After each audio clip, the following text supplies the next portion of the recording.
ಸ್ನೇಹಿತರೆ ನಮಸ್ಕಾರ, ನಾನು ನಿಮ್ಮ ಅಮಿತ್. ತುಂಬ ದಿನಗಳಿಂದ ಒಂದು ವಿಡಿಯೋನ ಮಾಡೋಕ್ಕಾಗಿರಲಿಲ್ಲ, ಯಾಕಂದರೆ ಸಮ್ ರೀಸನ್ಸಿಂದ ವಿಡಿಯೋನ ಮಾಡೋಕ್ಕಾಗಿರಲಿಲ್ಲ. ಇವತ್ತು ಏನಾಗಿದೆ ಅಂದರೆ ನಮ್ಮ ಫಾರ್ಮ್ನಲ್ಲಿ 2 ಲಕ್ಷ ಕೊಟ್ಟು ಒಂದು ಬೀಟಲ್ 5 ಆಡುಗಳನ್ನು ತೊಗೊಂಡು ಬಂದಿದ್ದೀವಿ.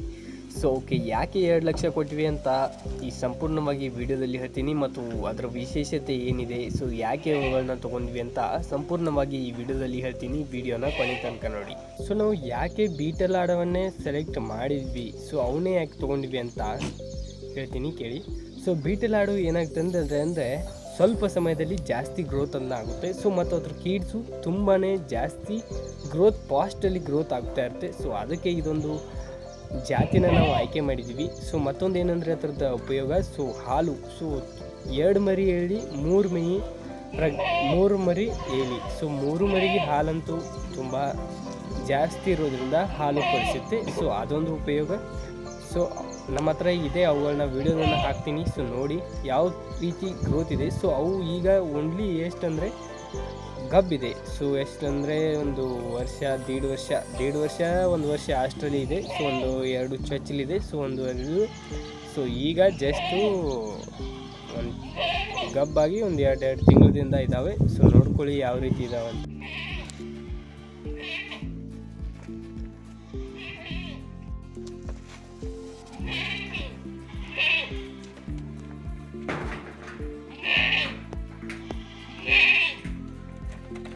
ಇದಕ್ಕೆ 2 ಲಕ್ಷ ಬಿತ್ತು ಅಂತ ಹೇಳ್ತೀನಿ ಕೇಳಿ ಗೈಸ್.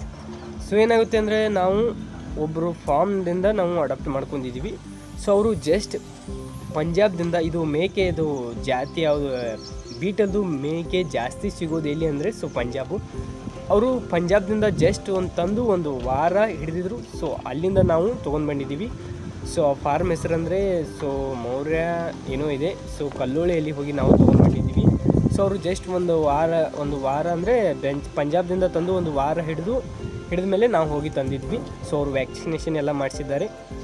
ಏನಾಗುತ್ತೆ, ಪಂಜಾಬ್ದಿಂದ ಅವರಿಗೆ ತೊಗೊಂಬರ್ಬೇಕಂದ್ರೆ ಅವ್ರಿಗೂ ಕಾಸ್ಟ್ ಜಾಸ್ತಿ ಇರುತ್ತೆ. ಅದರಿಂದ ನಮಗೂ ಕೂಡ ಒಂದೊಂದಕ್ಕೆ 40,000 ಬಿದ್ದಿದೆ ಗೈಸ್. ಓಕೆ, ಒಂದು ಆಡಿಗೆ 40,000 ರೂಪಾಯಿ ಬಿದ್ದಿದೆ ನಮಗೆ ಇಲ್ಲಿ ಮನೆಗೆ ಬಂದು ಪೋಚಾಗಲಿಕ್ಕೆ. ಒಂದಕ್ಕೆ 40,000 ಬಿದ್ದಿದೆ. ಹಾಗಾಗಿ ನಾವು 5 ಆಡುಗಳನ್ನ ತಂದಿದ್ದೀವಿ ಅಂದರೆ ಅದಕ್ಕೆ 2 ಲಕ್ಷ ಆಗಿದೆ. ಹಾಗೆ ಗೈಸ್, ನೀವೇನಾದರೂ ಬೀಟಲ್ ಆಡುಗಳನ್ನ ತೊಗೊಂಬರೋರಿದ್ರೆ ಏನೇನು ಚೆಕ್ ಮಾಡಬೇಕಂತ ಹೇಳ್ತೀನಿ. ಅದ್ರ ಮೂಗು ಚೆಕ್ ಮಾಡಬೇಕು, ಯಾಕಂದರೆ ಎಲ್ಲ ಆಡುಗಳು ಬೀಟಲ್ ಆಡು ಥರನೇ ಆಗೋದಿಲ್ಲ. ಸ್ವಲ್ಪ ಚೇಂಜಸ್ ಇರುತ್ತೆ. ಮೂಗು ಒಂದು ಸ್ವಲ್ಪ ಬಾಗಿರುತ್ತೆ ಮತ್ತು ಕೋಡು ಉದ್ದು ಬರೋದಿಲ್ಲ. ಅಲ್ಲೇ ಹಿಂಗೆ ತಿರುಗಿರುತ್ತೆ. ಅದನ್ನು ನೋಡಿ. ಮತ್ತು ಜಾಸ್ತಿ ಗ್ರೋತ್ ಇರುತ್ತೆ. ತುಂಬಾ ಹೈಟ್ ಇರುತ್ತೆ. ನೋಡ್ಕೊಳ್ಳಿ, ಯಾಕಂದರೆ ಈಗ ಆಲ್ರೆಡಿ ಪ್ರಾಡ್ ಅಂತೂ ತುಂಬಾ ಜಾಸ್ತಿ ಇರೋದ್ರಿಂದ ಏನಾಗುತ್ತೆ, ಇದು ಬೀಟಲ್ ಆಡು ಅಂತ ನಮ್ಗೆ ಹೇಳಿ ಕೊಟ್ಟುಬಿಡ್ತಾರೆ. ಅದು ನಾವು ತಂದ ಮೇಲೆ ಗೊತ್ತಾಗುತ್ತೆ ಅದು ಬೀಟಲ್ ಆಡಲ್ಲ ಅಂತ. ಬೇರೆ ಜಾತಿ ಇರೋದ್ರಿಂದ ಅವಾಗ ಅನಿಸುತ್ತೆ ನಮಗೆ ಯಾಕಪ್ಪ ತಂದ್ವಿ ಅಂತ. ಅದಕ್ಕೆ ಮೊದಲೇ ಯೋಚನೆ ಮಾಡಿ ಮತ್ತು ಕೇಳಿ ತೊಗೊಳ್ಳಿ ಗೈಸ್. ಹಾಗೆ ನೀವೇನಾದರೂ ನಮ್ಮ ಚಾನಲ್ಗೆ ಹೊಸವಾಗಿ ಬಂದಿದ್ದರೆ ಸಬ್ಸ್ಕ್ರೈಬ್ ಮಾಡೋದನ್ನು ಮರಿಬೇಡಿ. ಹಾಗೆ ನಿಮಗೆ ವಿಡಿಯೋ ಇಷ್ಟ ಆದರೆ ಒಂದು ಲೈಕ್ ಮಾಡಿ, ಶೇರ್ ಮಾಡಿ. ಹಾಗೆ ನಿಮ್ಗೆ ಏನು ಅನಿಸುತ್ತೆ, ನೀವೇನಾದರೂ ಬೀಟಲನ್ನು ಸಾಕಿದರೆ ಮತ್ತು ನನ್ನ ವಿಡಿಯೋ ಯಾವ ಊರಲ್ಲಿ ನೋಡ್ತಿದ್ರಿ ಒಂದು ಕಮೆಂಟನ್ನು ಮಾಡಿ. ನಮಸ್ಕಾರ.